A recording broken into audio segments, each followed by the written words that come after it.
Good evening, everyone, and welcome to the Nip and a Half Fantasy Football Podcast by Fantasy Football Hub. I am here with Paul. Paul, how are you? And how was your fantasy weekend? I'm feeling a little bit under the weather today, but not enough to miss the podcast.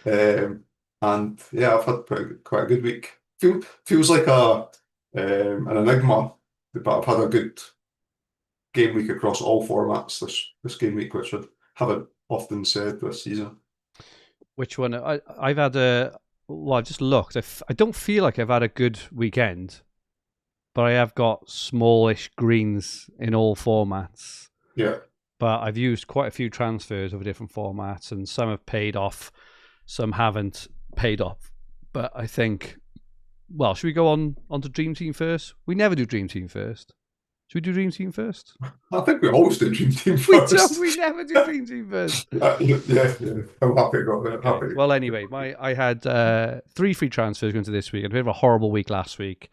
I should have done Gordon to Enzo as my second transfer, and I didn't. But I'd done that. I did Gordon to Enzo this week, and then I was going to sit on 2 transfers. But the more I was watching the hub chatting about these transfers, and then the more I was looking at other people's teams, I was just realizing how far behind the curve I think I was anyway in terms of certain players. Like Semenyo is probably a really good example, and I could see I could see the ball rolling for João Pedro, and I could see why. That it was maybe expected to bench in, but I think more often than not he's going to play.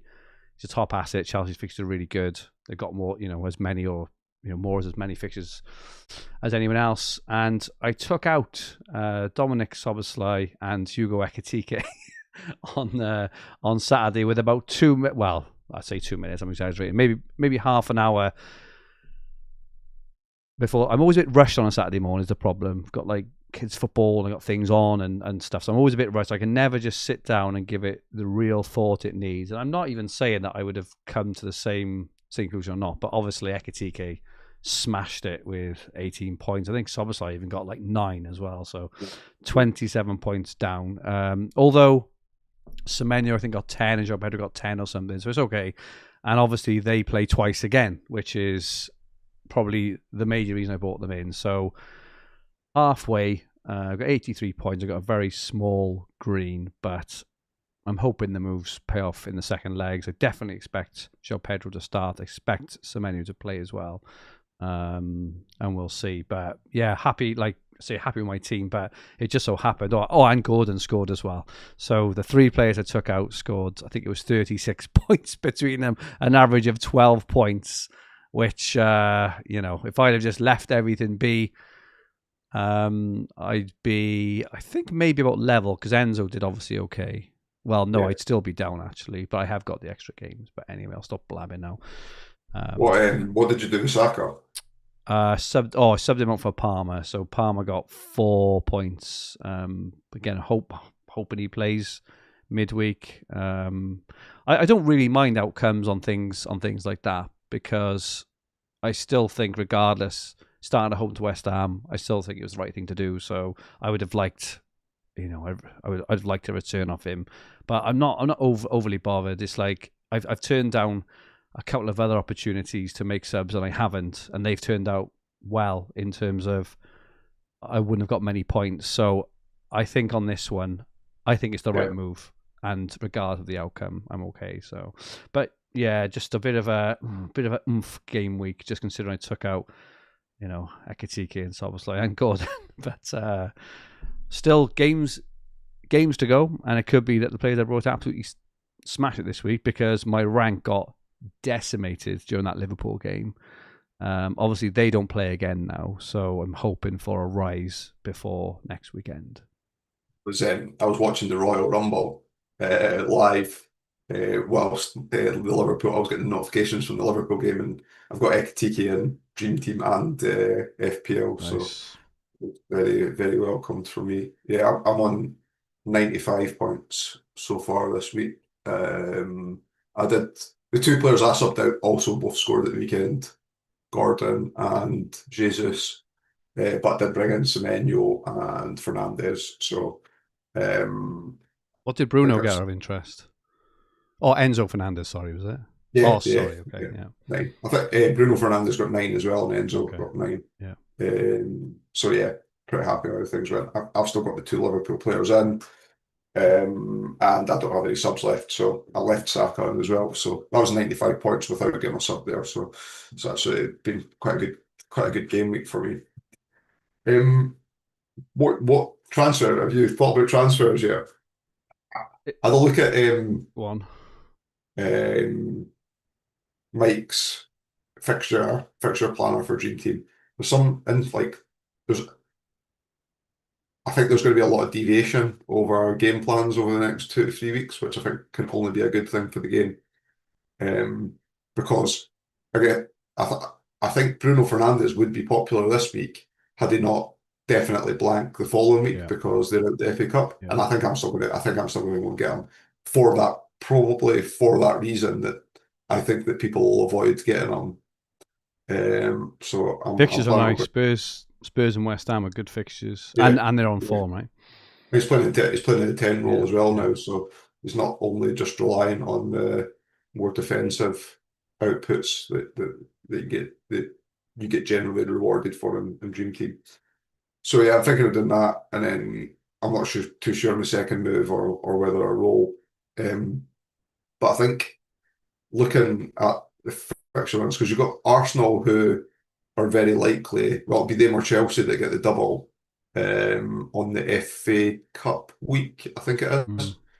And then you've got like Palace double that week, and they've got a really nice fixture. So I can imagine Munoz is popular, but won't be popular this coming week because he's on a fall or price decrease as well. So Fixtures this weekend are decent as well. It's Brighton and Burnley. yeah, yeah. I think if he'd done well at Nice the run. weekend there, Yeah, I would have considered him as my second yeah, transfer. yeah. Not that I'm too worried about value either, but I think I'll wait and then maybe get him the following midweek. And he actually might be a good captaincy option that week as well.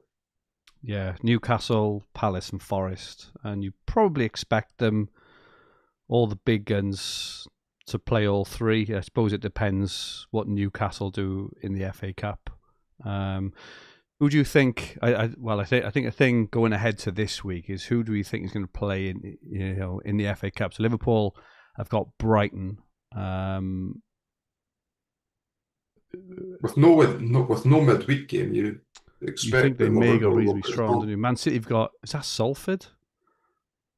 Sal? I can't, well, they're going to rest them. But even then, Semenyo may play just because he's played every minute of every game. Arsenal, Yeah. Wigan, can't really see that. Chelsea, Hull, Villa, Newcastle. Tough one to call, really. Is it It's all like three? Villa were strong. So Rodgers, I think if Villa hadn't got beat yesterday, that Rodgers would be more popular for this upcoming week Mm, than what would be, like that recency bias. I think yeah, people will be put off going for him. Matty Cash as well. I'm sure he got like 6 points or something like that yesterday did from he? They conceded. Yeah, like season. that Palace, they've got ZRI Wolves, and then again they got like a 3-1 over almost every other team. They're saying Strand Larson, and I think he'll be popular Yeah, and they register him for the Europa. yeah, I think you get to register in time for those playoffs, don't you? I think so. Gonna have a look at the odds on that I know they match. can only add 3 players, but you would suspect if they don't have any fit strikers that he would be one of the players that they would register. Have a look. Oop. Like to look at the odds on the games. Zrinski, because it normally helps get an idea on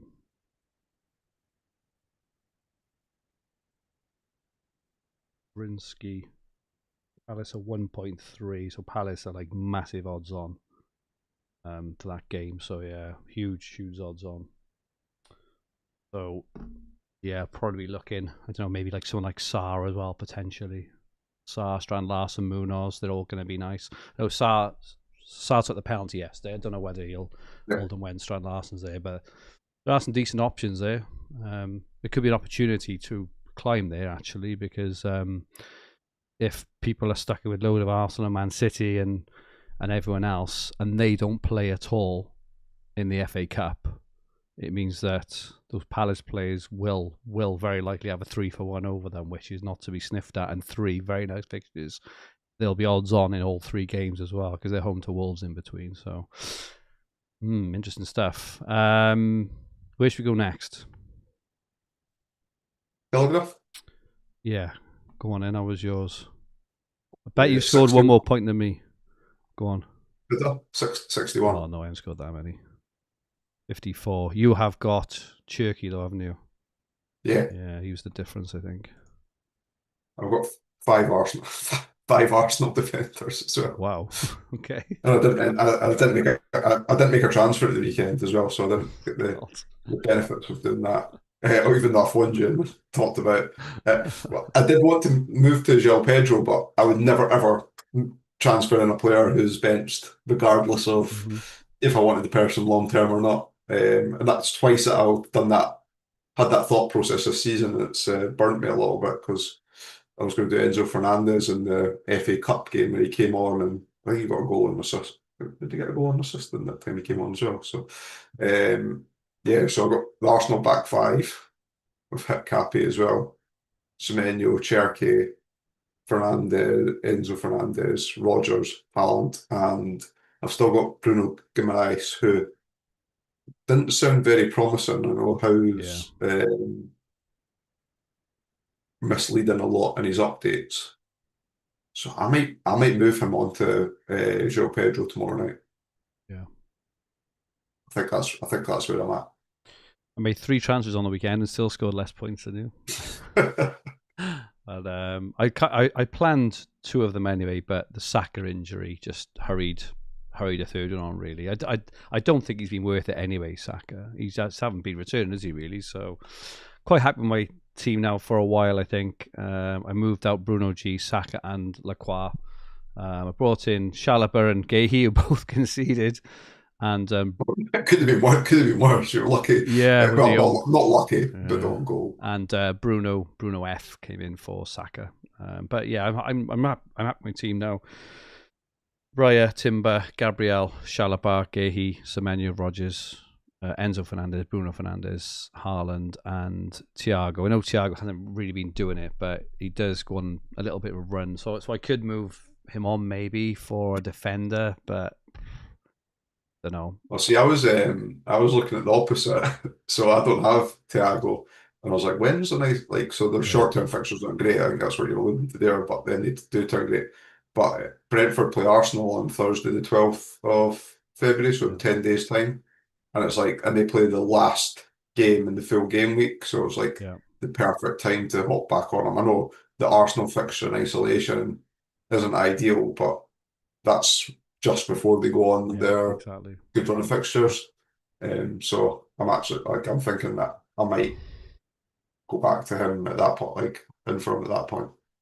Yeah, nice. No, I think he's fine. He's cheap enough, and I would rather be in a 4-4-2 structurally than a 5-4-1 as well, because you're pretty sort of locked there in terms of mood, because you can't, I've been caught out a few times in the last season or two trying to move from a up to a 5-2-3 and stuff, and you just can't do it, can you? So 4-4-2, I think I'll just have to hold and just hope it goes okay, really. But yeah, just struggling along still, not making any ground. I did go up about 800 places, or more actually, this week, and obviously I've got I'll say obviously, maybe not that obvious, but I've got 8 players playing midweek as well, and they've got that run then, and then we'll see what happens in the FA Cup 4th round before sort of look ahead then. So, but yeah, potentially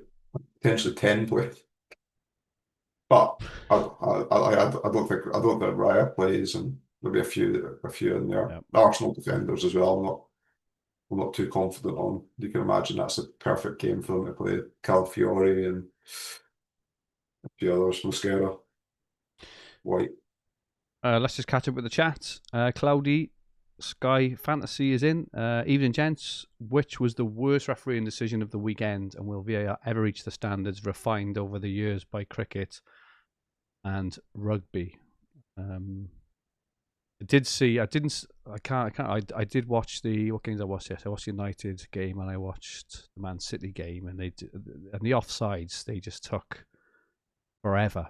For I think was it the Fulham offside goal. I mean, this semi-automated offside. I mean, it's just it took like four. It took like I didn't four think that minutes or yeah, something ridiculous like that. It's crazy. I didn't think that your Thiago one was a foul where they went kind Yeah, of barged the defender and he yeah. ran And he ran through. through. Yeah, Like surely why would you blow up at that point? Just let him go. Like they never blow up for anything these days, and yet you blow up in a scenario like that. Why yeah. don't you just go and let them score or go 1-on-1?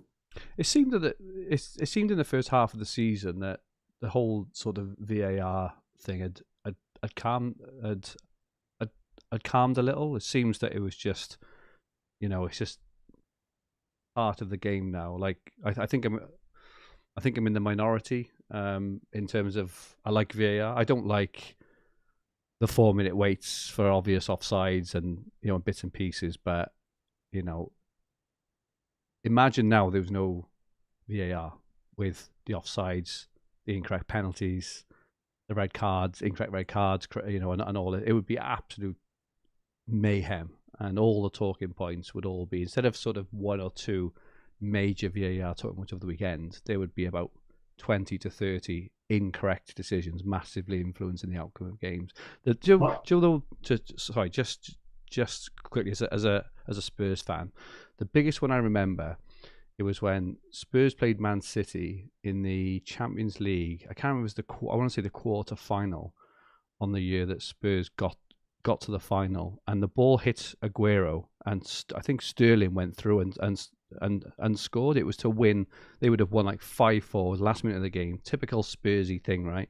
And I was fuming, and I went to VAR, and he was offside, and you just think, oh my god, if that wasn't there, Man City would have gone through and Spurs would have been out. And there's just so many games I think where that's the case. But I know I'm in the minority.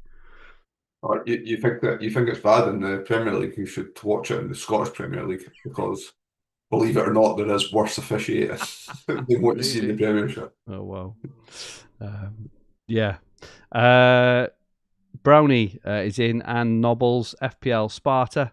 Um, Andy Barnett is in as well. App. Steve Ricks said a captained Enzo for this week in Dream Team. Not a bad start there. And I asked, would you take out Saka for Bruno for the double game week? I'm assuming that's Dream Team. What do you think on that, Steve? Probably await news on Saka first, but No, I think that's my move. so yes. Brownie says, evening gents, some Dream Team ranked 2,500. All three boosters still intact. Planning on the following: Game Week 23, 12th man. Game Week 26 goal bonus. Unsure when to use max cap. Any thoughts? My thought all the time on max cap is just wait for a game week where it's really wide open. People like Haaland have either got one fixture or two really hard fixtures personally, and that's when I tend to use it. But anything to add there, An Paul? interesting week to play Max Captain this week, arguably. Liverpool away, Fulham at home for Man City, especially considering people. I still think the majority will captain Haaland. Even I wouldn't argue if anyone coming up with against someone that came up with a reasonable argument against. Good stuff. What about FPL? How are things gone for you there? You said well earlier, so I'm assuming you've had a good week. Yeah, I've got 80. 80. I thought I was going to catch you in FPL all these next few weeks. Are you all out? Oh, Yeah, that's good. yeah. Raya 6, Gabriel 8, Senesi 8, Van Dijk 4, Rice 3, Semenyo 7, Bruno Fernandes captain 20, Garner 4, Haaland 5, Thiago 2, and Ekitike 13. Nice. So very nice. I've got 2 free transfers and I could roll, but I think I'm going to do Ekitike and my non-playing midfielder to Enzo and João Pedro. I think so, my two Oh, moves I'm going to do. all in on So I know striker. that I couldn't afford to get Enzo if I didn't take out Ekitike. So Yeah. it's the reason that I just I just think over like I know Man City have been great defensively and he could do well in that, but then Sunderland away is not a particularly great fixture. Chelsea's just got this really nice run of fixtures just now. My defence is fine, like I've got good rotation for the next while and kind of 3, 4 positions there, so I think that just sets my team up nicely. You could argue that it's a good week to bench boost for me as well because I've got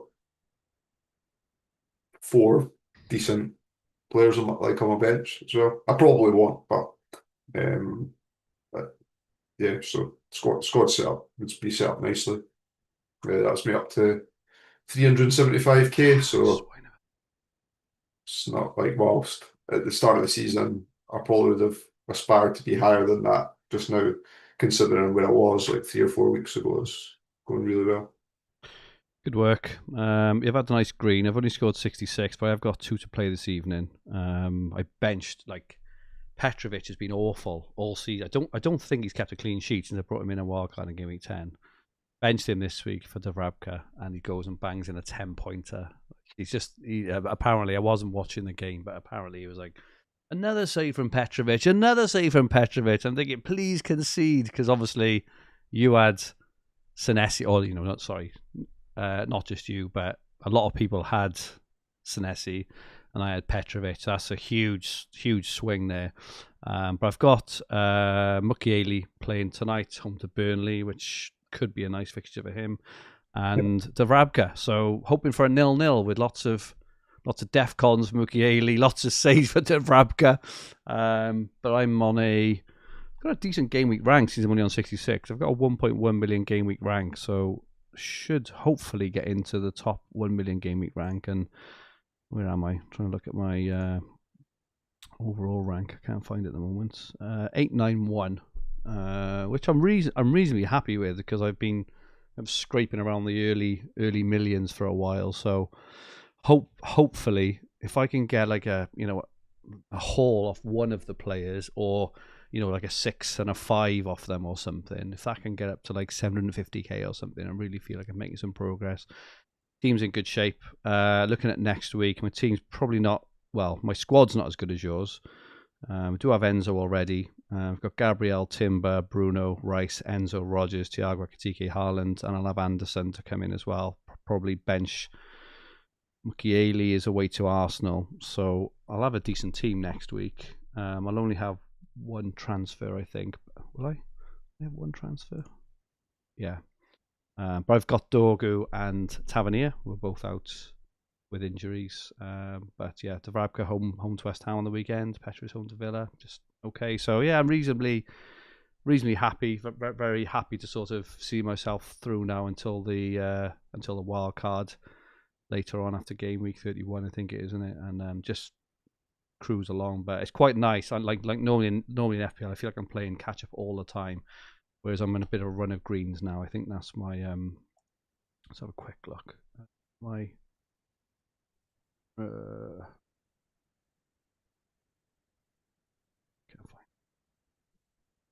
can't find it, mate.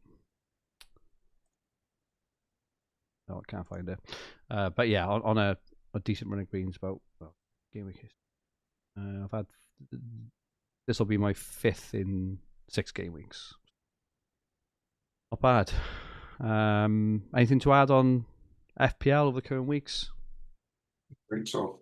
Double game week in game week 26. We don't know who it is yet. Likely Arsenal. Well, it's the win of Arsenal and Chelsea, in it. Yeah, Arsenal Wolves, and who the Chelsea game would be. I want to say Brentford, but I might be wrong there. Yeah.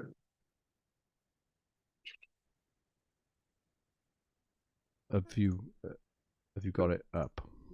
Ooh. Everton. Okay, so That would open up. That would open up all.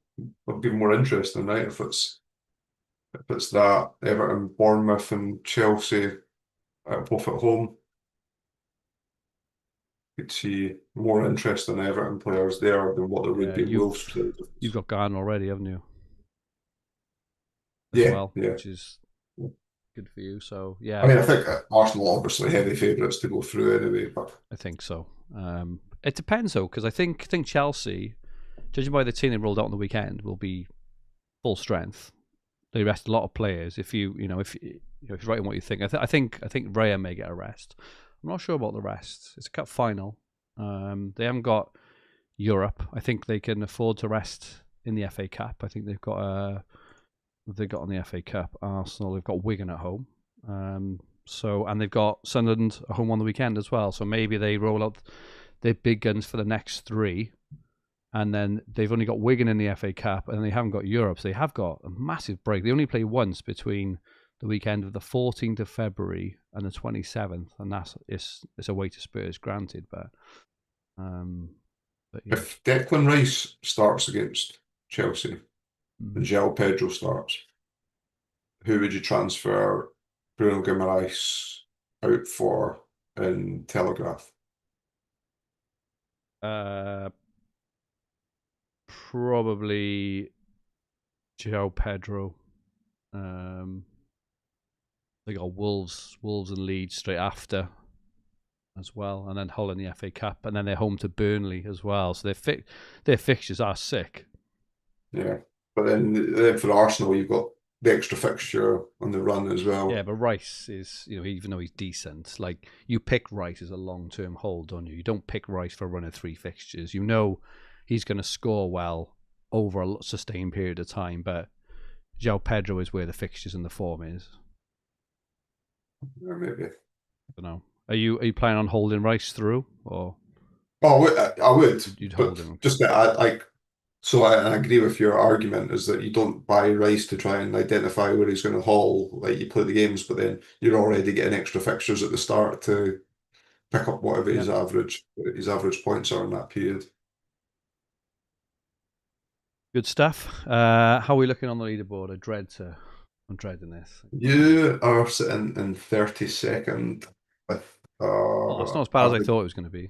Average mini league rank of 33.7. I am now up in 15th with an average mini league rank of 21.7. So yeah, you might be coughing up again the end of this year. Pay for your own trip to Edinburgh and whatever meal that we agree upon. I'm keeping EasyJet in business, aren't I? Looking at the top 10, Gary Carter in 10th, Carl Bennett in 9th, Anoop in 8th, Dan Sherwood in 7th, Thomas Daines in 6th, Carl Weeks in 5th, Dale Pointer in 4th, Mark Williamson 3rd, Ben Parkin in 2nd, and Keith Ledger has dropped a little bit, but he's still got single-figure ranks in all of DreamTeam, Telegraph, and FPL, which is mighty impressive. Keith's got an average mini league rank of 5.3, so he's 4.4 clear of Ben in 2nd. So still think it's Keith's to lose. Yeah, definitely. Well done, Ben. Though it was looking a foregone conclusion a week or 2 ago, wasn't it? It's still like heavy favourite, I think, but I suppose it depends. Only one at the top 16 that didn't captain Haaland in Dream Team, but did captain Haaland in FPL, who Keith had captained as well. So who did Ben captain in Dream Team? Semenyo. Oh, okay. Yes, totally. I suppose as well that FPL is probably easier to hold rank, whereas on Telegraph, I suppose it all depends there on Keith and Ben's transfer count, because that's where the difference is. Keith's got a mini league of he's 3rd in TFF and Ben is 20th, but that could swing either way, right? Depending on obviously how the main season goes. I think Dream Team. I get what you mean. Whereas the other two are linear in terms of transfer usage. Exactly. Yeah. You articulated much better than I did, but. Yeah, good stuff. It's a tough old slog. It's a tough old league, isn't it? I jumped for joy when Nico Williams got his red card, because I thought Lee Giles still had him, and I then rushed to his team and found out he transferred him out and he brought in Nunes or someone like that. It's like, I think he might have been a popular move in Dream Team this week because they've got a nice double and then they've got the extra European they game. have, yeah. Obviously, it's not going to be the case now. Uh, Maybe if you're chasing rank, there's a few players that I thought of. You've mentioned a couple already. So, I'd said Munoz and you'd quite rightly said Ismail Sarr. I think Elliot Anderson is a good differential move. yeah, good show. Igor Jesus as well I was going to mention him. Forest. Yeah. So there's a few options, you know, if you're chasing the upside, and I don't mean bringing in someone as a Hail Mary and putting captaincy. I mean like strategic moves that just to complement squads. That there's a nice few differentials out there. I think the difference between Forest's fixtures and Palace, while Palace are going to be odds on in all 3 games, I think that Forest are just a bit tougher. They've got Liverpool as their league match, and they've got Fenerbahce. Exactly. Well, away and home. Either side but of that. In the single in the FA Cup, because they don't play FA Cup as the same as Palace. Right, yeah. I think it's away to Fenerbahce in the single as well. Yeah, that's it. So it's you know, it's extra fixtures, and I'm sure that players like Nico Williams, for example, do well regardless, don't they? But Wright, Williams, Jesus, and thing. But yeah, I think Palace for me are the 2 I might be aiming for. I'm tempted to maybe, you know, so I wanted to save transfers back this week. It's been my curse. Do you know, saving transfers has been my curse this season. I know what you mean. Because had I not saved transfers, I would have left in Ekitike. Yeah. And it's happened to me a couple of times,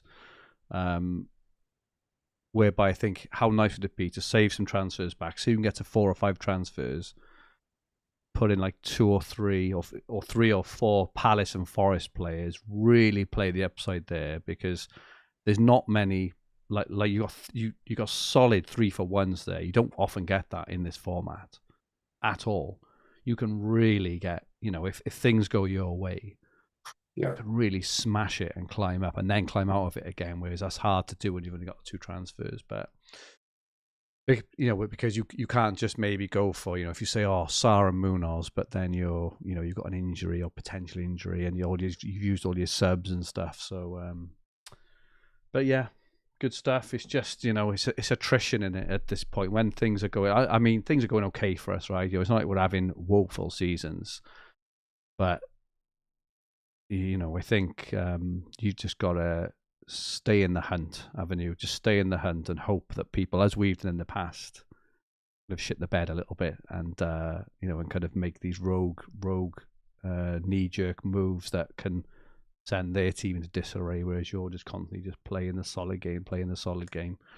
But yeah, we will see. Game week, where are we now? Game week 25, coming up to a third of the season left. This is where it's at. So we'll also start to see on Telegraph potentially the players who burn through early. You know, those who, you know, there may be some people in this league and just generally in all our mini leagues who've only got 8 to 10 transfers left, you know, who have been absolutely flying all season, but that's the reason why, maybe. So you'll see the averages coming down significantly this weekend just passed as well, and potentially this midweek. It's just one big player's been out, like Saka. I imagine a popular move off, and I know you mentioned it there. Bruno Guimaraes was a popular player, and I think people are getting tired of how his updates on him now. So people like me were considering taking him out, and then it's just the fact that the 4 teams in the Carabao Cup second leg are all 4 of the best teams to get assets from in the game. So if you're gaining an extra fixture from a top tier team player, then it seems sensible. Excuse me.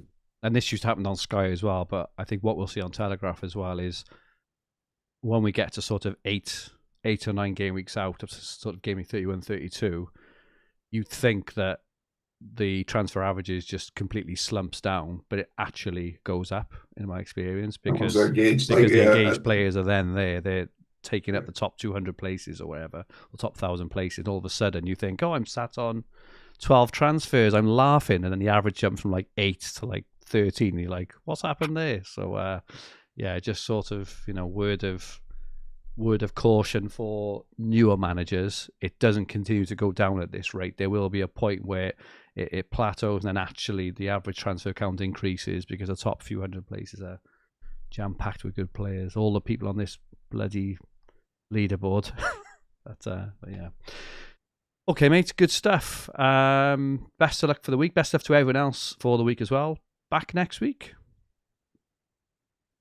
Yep. Awesome. Okay, buddy. Okay, thanks all. See you all soon.